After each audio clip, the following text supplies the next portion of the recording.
Controversy জোনটা এরপরে জানি না থাকবে কিনা, জানি না আমরা যারা ঘরে বসে ভিডিও বানাই তারা আর ভিডিও করতে পারবো কিনা। তো বিষয়টা হচ্ছে জানি না কিরকম রাজনীতি চলছে, বলতে পারবো না। সেখানে হচ্ছে কন্ট্রোভার্সি জোনটাকেই পুরো বন্ধ করে দেওয়া হচ্ছে। তো যাই হোক, যারা সঙ্গ দিচ্ছে তাদের চ্যানেলগুলো যে আগামী দিন কোনো কন্টেন্ট পাবে না সেটা তারা বুঝতে পারছে না, এটাই হচ্ছে ব্যাপার। যাই হোক, কি আর বলবো, যে যেটা ভালো বুঝছে সে সেই কাজটাই করবে, থোড়ি না আমাদের কথা শুনবে। তো যেটা হচ্ছে সেটা খুব খারাপ হচ্ছে, কারণ আমার মোবাইল, আমার নেট, আমি কি ভিডিও করব সেটা অন্য কেউ ঠিক করে দেবে, এটা হতে পারে না। ঠিক আছে, এবার যদি নোংরামি বন্ধ করতে হয়, নোংরামি ঠিক আছে একটাকে দিয়ে বন্ধ করেছে, ঠিক আছে নোংরামি বন্ধ করেছে, কিন্তু আরও অনেক চ্যানেলগুলো আছে যেখানে পর্যন্ত এখনও কন্টিনিউয়াস নোংরামি চলছে। তাহলে সেটা কি করবে? সেটা কি আদৌ বন্ধ হবে কি হবে না? যাই হোক, আমাদের প্রদীপবাবু হচ্ছে রোজ কন্টেন্ট ছুড়ে দেয়, এবং প্রদীপবাবু নিজেও জানে যে কন্ট্রোভার্সি ছাড়া তার ভিডিও কিন্তু চলে না। কন্ট্রোভার্সির কিছু না দিলে দর্শক দেখে না, কারণ দর্শক সেই ইন্টারেস্ট পায় না। দর্শকরা আজকাল মজেদার কিছু চায়, ওই মানে ডাল ভাত চায় না, একটু মাংস, পোলাও, বিরিয়ানি এরকম চায়। আর প্রদীপবাবুও সেটাকে ধরে নিয়েছে যে কিভাবে টাইটেল থাম্বনেল দিলে কন্ট্রোভার্সিটা করা যাবে, প্লাস হচ্ছে সেভাবে কন্টেন্ট ছুড়ে দেবে। আর প্রদীপবাবু যখন কন্টেন্ট ছুড়ে দিচ্ছে তাহলে আমরাই বা কন্টেন্ট কেন নেব না? তো দেখো, প্রদীপবাবু কিন্তু এমনি ব্লগ করলে করতে পারতো। প্রদীপবাবু বলছিল যে সে এমনি ব্লগই বানাবে, এমন কিছু কন্টেন্ট দেবে না বা তার বউকে নিয়ে এমন কিছু বলবে না যেটা তার উকিল বারণ করেছে এবং যেটাতে করবে না। কিন্তু সেটা প্রদীপবাবু বেশ অনেক দিন ট্রাই করলো, এক সপ্তাহের উপরে প্রায় ট্রাই করলো, যেখানে তার বউকে ছাড়াই সে ভিডিও বানাচ্ছিল। কিন্তু দেখলো না, ভিউজের অবস্থা খারাপ, ভাই ভিউজ তুলে নিতে হবে। আর সেই ভিউজ তুলতে গেলে আমাকে কি করতে হবে? এখন কিন্তু কন্ট্রোভার্সি করতে হবে। সেটা কি কন্ট্রোভার্সি? সেটা হচ্ছে ভাগ্যে থাকলো না। দেখো, ভাগ্য এমন জিনিস, ভাগ্যে না থাকলে কিন্তু কিচ্ছু হবে না। ধরো তুমি মাংস রান্না করছো, যার জন্য হয়তো এমন একটা ঘটনা হলো, তুমি যার জন্য মাংসটা রান্না করছো সে খেতেই পারলো না, সেই মাংসটাই আবার হয়তো অন্য কেউ এসে খেয়ে নিল। এটাই হচ্ছে ভাগ্য। তো একজন দর্শক সে তা জানতো না যে এই রকম ঘটনা ঘটবে। সে একটা রূপোর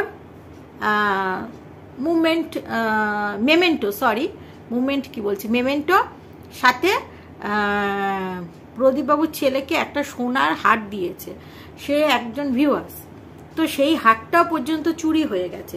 জানি না এই জিনিসটা কবে দিয়েছে, কারণ প্রদীপবাবুর ছেলেকে বিশেষত কি বলবো, প্রদীপবাবুর বউ চলে যাওয়ার পর থেকে, মানে 2000 এটা তো 24 সাল, 23 সাল থেকে আগস্টের পর থেকে মানে সব জিনিস দেওয়া দিয়ে শুরু হয়েছে। জানি না তার আগে প্রদীপবাবুর ছেলেকে কে সোনার হার দিয়েছে, তবে সোনার হারটা নাকি নিয়ে পালিয়েছে। কে পালিয়েছে? তার বউ, অর্থাৎ মিনা। শুধু সোনার হার নিয়ে পালায়নি, তার সাথে প্রদীপবাবুর ঠাকুমার, প্রদীপবাবুদের তো অবস্থা খুব ভালো ছিল না, সেই জায়গা থেকে প্রদীপবাবুর ঠাকুমা এবং প্রদীপবাবুর মা অনেক কষ্ট করে শাখা বাঁধানো বানিয়েছে, অনেক টাকা জমিয়ে। হ্যাঁ, তো সেখান থেকে শাখা বাঁধানো, কানের দুল, প্রদীপবাবুর মায়ের গয়না পর্যন্ত মিনার নাকি চুরি করে পালিয়েছে। সেটাও মেনে নিতে হবে। যাই হোক, তর্কের খাতিরে নয়, সেটাও মেনে নিলাম। কিন্তু প্রদীপবাবু বলছে যে বাচ্চার গয়না যে চুরি করবে তার কোনোদিন ভালো হবে না। আমার মনে হয় না যে মিনা অতটা নিকৃষ্ট মানের হবে, তাহলে সবার আগে চ্যানেলটাকেই প্রদীপবাবুর কাছ থেকে কেড়ে নিতে পারত। তো সেই চ্যানেলটা যখন কেড়ে নেয়নি, তার মানে যে কি বলে হাট চুরি করবে, এরকমটা হতেই পারে না। হাট চুরি করবে কি? চুরি বলে না ওইটা, বাচ্চার জিনিস বাচ্চার বাবা মায়ের কাছে থাকবে, সেটা মায়ের কাছে রয়েছে। আচ্ছা, প্রদীপবাবু এরকম সবসময় হিংস্রতা কেন প্রদান করে, বা এরকম কেন সবসময় ক্রিয়েট করে যে বাচ্চা শুধু বাচ্চা আমার কাছেই থাকবে, বাচ্চার যত অধিকার সব আমার, বাচ্চার যা জিনিস সব আমি ভোগ করব, বাচ্চার যা জিনিস সব মানে আমার কাছেই থাকবে, মা কিচ্ছু না, কেন কি মা পরকিয়া করেছে, মা খনিকে একটা ভুল করেছে, যার কারণে ভুলটা স্বীকারও করেছে, কিন্তু সেই ভুলের ক্ষমা নেই। সেই ভুলের ক্ষমা নেই বলে মায়ের কোনো অধিকার নেই, মায়ের বাচ্চার সাথে দেখা করার অধিকার নেই, মা বাচ্চাকে কাছে পাওয়ার অধিকার নেই, এবং মায়ের জিনিস রাখা তো আরোই অধিকার নেই। তো যাই হোক, সেখানে কমেন্ট সেকশনে ভর্তি করে বলেছে যে আপনি যে আজকে হারের কথাটা বলছেন, আজকে মিনা যে 5 লক্ষ টাকা আপনি মেরে দিয়েছেন, মানে ব্র্যান্ড প্রমোশন করে যে 5 লক্ষ টাকা একবারে থোক 5 লক্ষ টাকা জমানো ছিল, সেইটা যে আপনি তুলে নিয়েছেন সেটার কথাটাও বলুন। যখন সবটাই বলছেন তাহলে সবটাই বলুন। না, প্রদীপবাবু ওই 5 লক্ষ টাকার কথা মানে উচ্চারণই করছে না। আচ্ছা, প্রদীপবাবু তো প্রদীপবাবুর মাকে খুব ভালোবাসে দর্শক বন্ধুরা, তাহলে মাকে একটা শাখা বাঁধানো গড়িয়ে দিতে পারে। মাকে যখন এতই ভালোবাসে, নিজেই গতকাল দেখাচ্ছিল, গতকালের ভিডিওতে দেখছিলাম, মা বসে বসে ঘর পুষতে, যাই হোক অনেকে ডান্ডা দিয়ে পুষতে সুইটেবল মনে করে না, বিশেষ করে আমাদের মা মাসিরা এখনো হাতেই পুষতে বেশি পছন্দ করে, কিন্তু কিছু উপায় থাকে না, অনেক সময় হাঁটুর ব্যথা থাকলে ডান্ডা দিয়ে, আদারওয়াইজ কিন্তু হাতেই পড়ছে। কিন্তু বিষয়টা হচ্ছে সেরকমই প্রদীপবাবুর মা।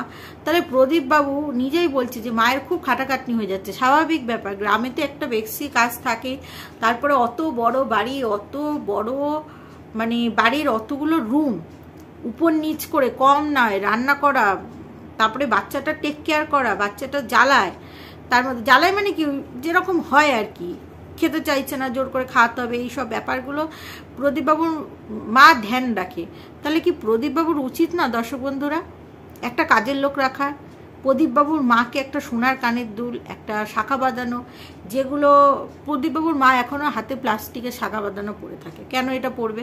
প্রদীপবাবু যেখানে এত লক্ষ লক্ষ টাকা ইনকাম করছে, যেখানে তার গাড়ি থাকা সত্ত্বেও, বাইক থাকা সত্ত্বেও, একটা শখ পূরণ করার জন্য আবার বাইক নিয়ে আসলো, 4 চাকা রয়েছে প্রদীপবাবু, তাহলে প্রদীপবাবু যদি তার সব শখগুলো পূরণ করে, তাহলে মায়ের এই শখটা পূরণ করছে না কেন?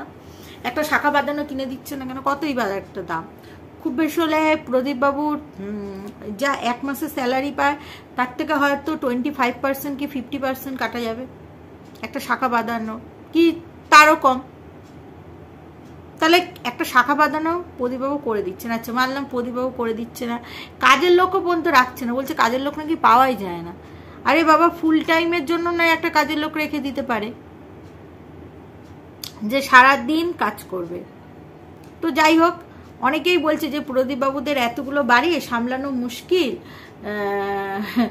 ঠাকুরদাদার বাড়িটা তো ভূতের বাড়ি হয়ে যাবে। না, প্রদীপবাবু সব কিছু আঁকড়ে রাখবে, প্রদীপবাবুর বাবা আছে, কোনো অসুবিধা নেই। তারপরে আরেকটা কাণ্ড, এদিকে মিনার বাড়িতে, মিনার যে পাশে থাকে সেটা হচ্ছে মিনার ছোট ঠাকুমার মেয়ে, মানে কি বলবো, ওর ঠাকুমা মানে মিনার যে ঠাকুমা তার দেওরের,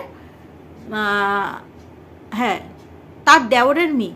তো যাই হোক, মিনার যে ঠাকুমা তার দেওরও মরে গেছে, তারপরে তার যাও মরে গেছে, এবং সেই মেয়েটি মিনার থেকে বয়সে ছোট, উচ্চ মাধ্যমিক দিয়েছে, রেজাল্ট ভালো করেছে।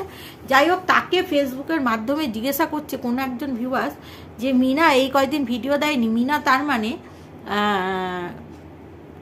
বাড়িতে নেই, কোথায় গেছে? গুদীপ্তর বাড়িতে গেছে, না হলে ওই যে ওর কাকা আছে গোল্ড কাকা, সেই গোল্ড কাকা দক্ষিণেশ্বরে গেছে, প্রোফাইলে নাকি ফটো দিয়েছে, তাহলে গোল্ড কাকার সাথে গেছে। তাহলে কি গোল্ড কাকার সাথে গেছে, নাকি গুদীপ্তর সাথে রয়েছে, নাকি বাড়িতে রয়েছে, সেইটা হচ্ছে তার চিন্তার বিষয়। মানে এই তথ্যটা নিয়ে সে এই কন্ট্রোভার্সি ক্রিয়েটারদের দেবে, এইটা নিয়ে আবার কন্টেন্ট তৈরি হবে। আরে বাবা, সে তার সাথে সুসম্পর্ক মিনাদের, সে কখনো মিনাদের নামে খারাপ কথা বলবে? এটা তো একটা বেসিক সেন্স। ফেসবুকে তাকে এরকম করে জিজ্ঞাসা করার কি আছে? তাদের সাথে তো মিনাদের ভালো সম্পর্ক, এবং ভালো সম্পর্ক বলেই মিনাকে সব কথা বলে দিয়েছে। তোমাদের এত কিউরিসিটির কি গো? আবার বলছে তুমি যাও না দেখা করে আসো। তাই মিনা বলছে যে পৃথিবীটা কি সত্যি, একটা মেয়ে একবার পরকিয়া করেছে মানে কখনো গোল্ড কাকার সাথে, কখনো গুদীপ্তর সাথে, মানে জড়িয়ে দিতেই হবে। মানে একটা মেয়ে পরকীয়া করেছে মানে তাকে কলঙ্কিত করতেই হবে, কলঙ্কিত না করলে হবে না। যাই হোক, এরকম ভিউয়ার্সদের ধিক্কার জানায় এবং তাদের মানসিকতাকে ধিক্কার জানায় এবং তার সাথে প্রদীপ বাবুর মানসিকতাকে, এত নিম্ন মানসিকতাকে ধিক্কার জানায়। তো দর্শক বন্ধুরা, এই ভিডিওটা এখানেই শেষ করলাম। তোমরা তোমাদের মতামত কমেন্ট বক্সের মাধ্যমে জানিও। সবাই ভালো থেকো, সুস্থ থেকো, লাভ ইউ অল।